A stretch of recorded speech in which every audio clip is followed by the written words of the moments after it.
আসসালামু আলাইকুম গাইস। আশা করি সবাই ভালো আছেন, সুস্থ আছেন। আপনাদের দোয়ায় আমিও সুস্থ আছি। সো গাইস, আজকে যে টপিকটা নিয়ে আলোচনা করব, আপনাদেরকে ক্লোন আপডেট টিপস দিব এবং কিছু কথা বলবো। সম্পূর্ণ ভিডিওটা ফুল ওয়াচ করবেন, তাহলে কিন্তু আপনারা ক্লোন আপডেট টিপসটা নিতে পারবেন এবং ক্লোন আপডেট টিপসের মাধ্যমে কাজগুলা করতে পারবেন। সো গাইস, ফার্স্টে আমি দু একটা কথা বলবো, তারপর সরাসরি আপনাদেরকে আপডেটে দিয়ে দিব। ঠিক আছে? সো গাইস, আমার যতগুলা ক্লোন আপডেট ভিডিও আছে, ঠিক আছে, যতগুলা ভিডিও আপলোড দিছি, অনেকেই কমেন্ট করেন, একটা বিষয় জানতে চান যে ভাই আপনি লাইভ প্রুফ ভিডিওগুলা কেন দেন না, আপনার প্রবলেম কি, বা দেখা যায় লাইভ প্রুফ কেন দেন না। সবাই এই প্রশ্নটা কিন্তু অহরহ সবাই কমেন্ট করেন, ঠিক আছে, কমেন্ট করেন বা পার্সোনালি জিজ্ঞেস করেন আমাকে। সো আমি কিন্তু আপনাদেরকে বলতে পারি না, ঠিক আছে, যে কেন। আসলে দেখা যায় যে ভিডিও লং হয়ে যায়, সেই জন্য হয়তো বা বলতে পারি না। সো গাইস, আজকে ক্লোন আপডেটটা দেওয়ার আগে আপনাদেরকে কয়েকটা কথা বলবো, এই বিষয় নিয়ে একটু আলোচনা করবো, তারপরে আপনাদেরকে ক্লোন আপডেট টিপসটা দিব। সো গাইস, এখন কথায় আসি যে আমি কেন আমার লাইভ প্রুফ রিপোর্টের ভিডিওগুলো দেই না। আসলে গাইস, আপনারা সবাই জানেন যে ইউটিউব গাইডলাইন অবশ্যই আছে, ঠিক আছে, ইউটিউব গাইডলাইন, ঠিক আছে। সো গাইডলাইন বিরোধী আমি তো কিছু করতে পারবো না। দেখা যায় ফেসবুক হ্যাকিং বিষয় নিয়ে আমি আলোচনা করতে পারবো না, মানে এই টাইপের ভিডিও আমি আপলোড দিতে পারবো না। তারপর টার্মার্কস বিষয় নিয়ে আমি ভিডিও আপলোড করতে পারবো না। তারপর গাইস, দেখা যায় আপনাদের এনআইডি কার্ড ম্যাক করা বা যে কোনো কার্ড ম্যাক করার ভিডিও আমি কিন্তু আমার চ্যানেলে আপলোড করতে পারবো না, কারণ এগুলো হইতেছে যে গাইডলাইন বিরোধী কাজ, ঠিক আছে। সো এই যে আইডিগুলো ডিসেবল করা, এগুলো কিন্তু গাইডলাইন বিরোধী কাজ, ঠিক আছে। সো আপনাদের রিকোয়েস্টে আমি কিন্তু আপনাদেরকে ক্লোন আপডেট টিপসগুলো আপনাদের সাথে শেয়ার করি, ঠিক আছে। এছাড়া কিন্তু আমি রিপোর্টগুলো কী জন্য রিপোর্ট ভিডিওগুলো শেয়ার করি না, কারণ আমি এত পরিশ্রম করতেছি, এত পরিশ্রম করে চ্যানেলটা আগাইতেছি, ঠিক আছে। সো দেখা যায় যে আপনাদের রিপোর্ট ভিডিওগুলোর জন্য কিন্তু আমি মনিটাইজ অন করতে পারবো না, আমার চ্যানেলে মনিটাইজেশন অন করতে পারবো না, ঠিক আছে।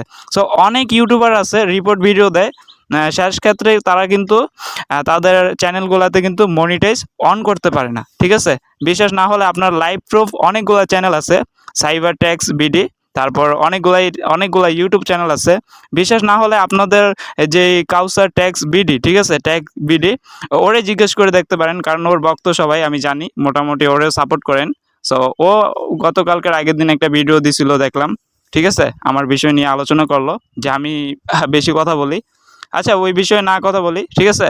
সো ফার্স্টে আমি আপনাদেরকে মানে বললাম আর কি যে কেন আমি ভিডিওগুলো দেই না। সো এখন যদি আপনাদের মনে হয় যে ভাইয়া আপনার রিপোর্ট ভিডিও লাগবে না, আপনি ক্লোন আপডেট টিপসগুলো দেন, আমরা কাজ কইরা নিমু বা আমরা কাজ করতে পারি, ঠিক আছে।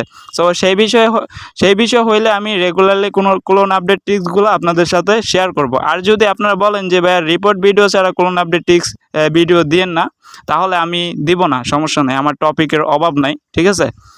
আর গাইস, বিষয়টা তাহলে ক্লিয়ার করতে পারলাম যে আমি কেন ক্লোন আপডেট ভিডিওগুলো দেই কিন্তু রিপোর্ট টিপসগুলো দেই না, কেন রিপোর্ট ভিডিওগুলো দেই না। আসলে আমার গাইডলাইন বিরোধী কাজ তো আমি করতে পারবো না, আমার চ্যানেল আমার মনিটাইজ করার আশা আছে, ঠিক আছে, কারণ এত পরিশ্রম করতেছি, অবশ্যই চ্যানেলটা মনিটাইজ করতে হবে, ঠিক আছে। সো সবাই এই বিষয়টা নিয়ে একটু বুঝবেন, বুঝে তারপর কমেন্ট করবেন, ঠিক আছে। সো গাইস, এখন সরাসরি চলে যাই আপনাদের ক্লোন আপডেট নিয়ে, ক্লোন আপডেট টিপস নিয়ে, ঠিক আছে। সো এই জায়গায় আমি প্রথমে উল্লেখ করে দিছি যে ফিডব্যাকের ক্ষেত্রে একটা ক্লোন করলেই হবে, ঠিক আছে। আর অন্য কোনো আইডি ডিসেবলের ক্ষেত্রে 2 থেকে 3টা ক্লোন খুলতে হবে, ঠিক আছে। সো বিষয়গুলো সবাই একটু ক্লিয়ারলি বুঝে নেন যে অবশ্যই আমি এই জায়গায় আমি কিন্তু নোটিশ দিয়ে দিচ্ছি যে ফিডব্যাকের ক্ষেত্রে একটা ক্লোন করলেই হবে, ঠিক আছে। তারপর আপনারা আমি যেভাবে মানে home town city home town city দিছি, ঠিক আছে, সেম প্রসেসিংয়ে আপনারা কিন্তু নিউ ইয়র্ক এবং যে লোকেশনগুলো দিছি, পিপি যতবার দিছি, তারপর সিপি যতবার দিছি, ঠিক আছে, এগুলো আপনারা দিবেন এবং ওয়ার্ক দিবেন। তারপর বিপিএন হবে যে আপনাদের সিঙ্গাপুর, ঠিক আছে। সো অবশ্যই আপনারা ট্রাই করে দেখবেন, ইনশাল্লাহ আইডি উঠবে। তবে 100% যে উঠবে এটা তো আমি বলতে পারবো না, কারণ এটা বলার আমার অধিকারও নাই, কারণ আমি তো আর ফেসবুকে জব করি না যে যখন তখন আপনাদের আইডিগুলো ডিসেবল করে দেবো। আর গাইজ, আরেকটা কথা বলে দেই, আপনারা কেউ মানে আকাম কুকাম করবেন না এইসব ক্লোন আপডেট দিয়ে দেয়। যেমন ধরেন আপনারা কি করেন, অনেকেই কিন্তু আইডি ডিসেবল করেন, পরবর্তীতে আমার নাম বলে দেন, ঠিক আছে, যে আমি সুন্দর করে বইলা দিলাম ভাই, আপনারা আপনাদেরকে ট্রিক্সগুলো দেই, আপনারা ভালো কাজে ব্যবহার করবেন। মানে এরকম কাজ করবেন না যে যাতে জনগণের ক্ষতি হয়, দেশের ক্ষতি হয় এবং আমারও ক্ষতি হয়, ঠিক আছে? আপনাদের ক্লোন আপডেট ট্রিক্সগুলো কেন দেই আমি? যাতে আপনারা 18+ আইডিগুলো রিমুভ করতে পারেন, তারপর আপনারা ভালো কাজগুলা করতে পারেন, নাস্তিক আইডিগুলা রিমুভ করতে পারেন, ঠিক আছে? সো গাইস, ঠিক আছে, সবাই ভালো থাকেন, সুস্থ থাকেন, আল্লাহ হাফেজ। নেক্সট ভিডিওতে দেখা হচ্ছে।